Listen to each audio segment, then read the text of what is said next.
الشيطان الرجيم بسم الله الرحمن الرحيم وإذا قيل لهم لا تفسدوا في الأرض قالوا إنما نحن مصلحون ألا إنهم هم المفسدون ولكن لا يشعرون. او هر کله چې ویل شي دوی ته چې فساد مه کوئ په ځمکه کې، دوی وایي چې یقینا موږ اصلاح راوستل کیو، موږ اصلاح کوو. خبردار یقینا دوی چې دی خاص دوی فسادګر دي او لیکن دوی نه پوهیږي. دینه مخکې د منافقانو صفات بیان شو قبیح، اوس نور صفات د هغوی بیانوي. نو په دې آیات کې بل یو ناکاره او قبیح صفت بیان کړل دی چې هغه فساد ته دوی اصلاح وایي. کوي د فساد کار او وایي موږ مصلحین یو، موږ اصلاح راوستل کیو. نو د فساد د دوی ډېرې وجې دي. دوی چې فسادونه کول نو په ډېرو طریقو باندې به یې کوله منافقانو. یو دا و چې خلق به یې د ایمان نه منع کوله، د خلقو په زړونو کې به یې شکونه اچول او د جهاد نه به خلق منع کول، د رسول الله صلی الله علیه وسلم د تابعدارۍ نه، د قرآن او د حدیث نه به خلق منع کوله. دا معنا د فساد په قرآن کې ډیر ځله استعمال شوې ده. دویمه طریقه د دوی د فساد دا وه چې فتنې او جنګونه به یې راپورته کوله. درېیمه دا چې د مسلمانانو رازونه به یې کافرو ته ښکاره کوله او جاسوسي به یې کوله. او څلورم دا دی چې کافران به یې په مسلمانانو باندې تیزوله، دا خو کم دي، د دوی سره اسلحه نشته، نو حمله پرې وکړئ. پنځم دا چې د خلقو په زړونو کې به شکوک او شبهات اچوله. او شپږم دا دی چې کفر به یې کو، غټ فساد کفر دی، او ناروا او د ګناه کارونه به یې کوله، دا غټ فساد. اوم دا دی چې د الله د دشمنانو امداد به یې کو په خلاف د الله د دوستانو. کله به چې موقع بیا مونده، د دې منافقانو کار دا و چې د خدای پاک دوستان چې وو د هغو سره به دشمني کوله، د خدای د دشمنانو سره به دوستي کوله. اتمه طریقه دا وه چې دو کافران لره دوستان نیولي وو، د هغو سره به د زړه دوستانه کوله. نهم دا دی چې الله پاک چې د کوم خبرې نه دو منع کړي وو نو حقه کار به یې کو،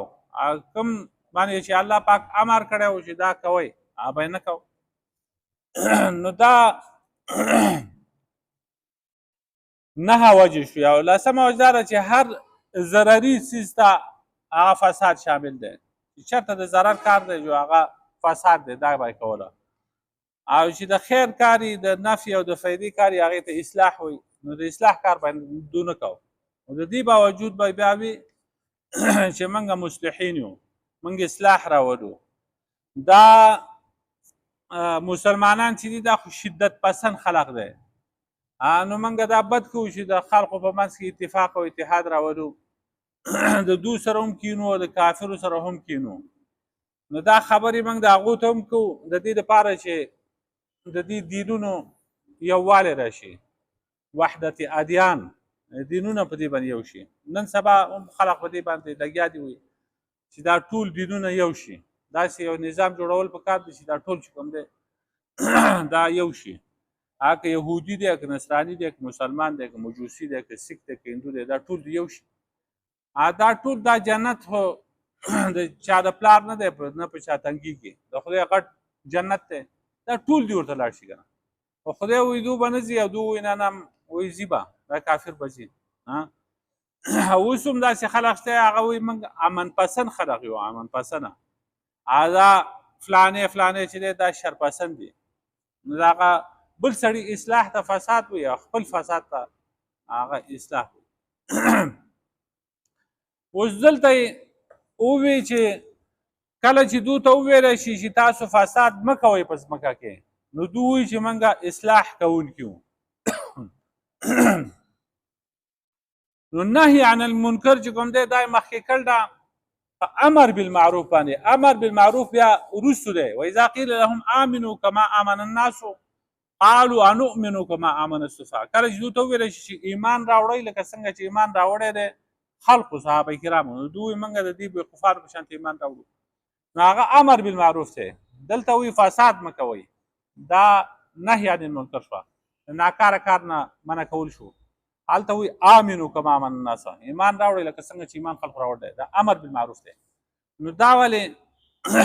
دا نهي عن المنکر دا مخکې کړل په امر بالمعروف باندې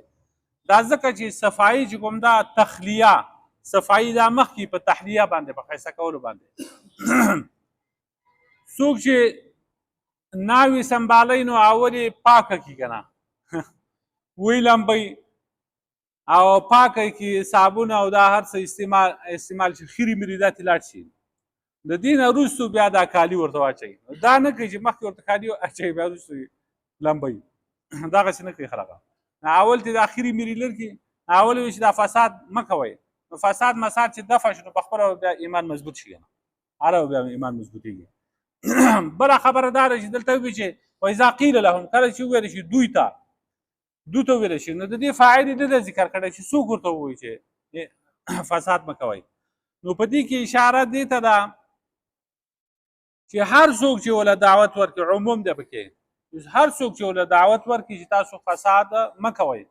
نو دوی هغه خبر رد کوي هغه نه مني وانما نحن مصلحون من خو اصلاح کوونکي نو اشاره ده دې ته چې خبره د دین چې هر څوک کوي نو هغه منل پکار دي دی خبرې ته ګوره دی سړي ته مه ګوره چې دا چا ویل دی او د دین خبره ده نو هغه منل پکار دي نو د دې وجه نه علي رضی الله تعالی عنه نه نقل دی چې انظر الى ما قال ولا تنظر الى من قال ګوره هغه څه ته چې څه وایي او دې ته مه ګوره چې څوک یې وایي دا سړی سپک مه ګڼه خو دی چې څه وایي نو دا د دین خبره ده نو دغه ومنه نو دو بیا سوی الا انهم نو جواب کوي الله پاک الا انهم هم المفسدون ولكن لا يشعرون خبردار دوی چې دي دا خاص فساد کوونکي دي لیکن دوی پوهیږي نه نو دا بل صفت شو دو دا فساد او عدم شعور دی نو دا منافقان فساد کوي او شعور په دوی کې نشته شعور نو الله پاک د دوی دغه باطل زعم تردید وکړو چې د دوی نه غټ فسادیان خو بل څوک نشته نه بل غټ فساد د دې نه کېدی شي چې دا خلق د الله د آیتونو نه انکار کوي خلق د دین نه منع کوي د الله اولیاء او دوستانو ته دوکه ورکوي د الله د دشمنانو سره دوی دوستی کوي په خپله فساد کوي او وایي چې موږ اصلاح کوو د الله د دین خلاف به کوي او موږ اصلاح کوونکي دي په خپله مفسدان او بل چاته مفسد وي دا کارونه کوي نو بعضې خلق چې کوم دی هغه وایي چې په دې قانون او په دې آیین کې اصلاحات پکار دي اصلاحات موږ پکې اصلاح کوو آیین خو خدای مقرر کړی دی رالیږلی دی نو په دغه آیین کې بیا نور اصلاحات چې کوم دی هغه نه کېږي په خدای قانون کې نور اصلاحات ترمیمونه دا نه کېږي دا خلق وایي یا بعضې خلق چې کوم دی هغه د قرآن او د حدیث د خلق منع کوي دینی مراکز باندې مدرسې بیا وایي دا فسادګر دي موږ پکې لږ اصلاح کوو دا اصلاح پکې پکار ده نو د هغه بل سړي اصلاح ته فساد وایي هغه خپل فساد ته اصلاح وایي دا کارونه کوي نو الله پاک فرمایي چې ولکن لا یشعرون دوی په خپله فسادګر دي خو دوی پوهېږي نه په دې باندې هم نه پوهېږي چې دا د نفاق مرض په موږ کې پروت دی من کار غلط کوه غلط کار ته چې کوم دی هغه من ښه ویو نو دا ادنا شعور پکې هم نشته شعور چې دی هغه په حواسو سره معلومیږي عقل خو درکنار خو په هغه غوږونو او په سترګو او په دې باندې هم دا خبره معلومیږي هغه ورته هم نه ده معلومه نو دا خو د چارپایو نه چې کوم دی هغه بدتر مخلوق دی ربنا ظلمنا انفسنا ولم تغفر لنا لا اله الا انت سبحانك سر لي امري واحد صلى الله تعالى على خير إذا قلنا